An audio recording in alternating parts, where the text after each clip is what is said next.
In this video, I'll show you how you can fix the Minecraft error game crashed. Now the way that we can do this is you want to come up here to installations, find the release that you're trying to play, click here and go to edit. Then you want to press on more options, and down here you should see something called -xmx something and a G. Now this is how many gigabytes. So what we want to do is we want to change the number to something higher.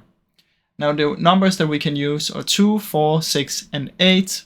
You can even try 16, but 2, 4, 6 and 8 usually works for most people. So if you have 2, you want to try and change it to 4. Press save and see if that one works. Try 6 and see if that one works. Try 8 and see if that one works. Now for 95% of people, one of those will work. Otherwise you can try the 16 one. Just press save and then you can launch it and it should work now. Now, I really hope this video helped you. If it did, please leave a like and subscribe, as it helps me out a ton. Thank you so much for watching.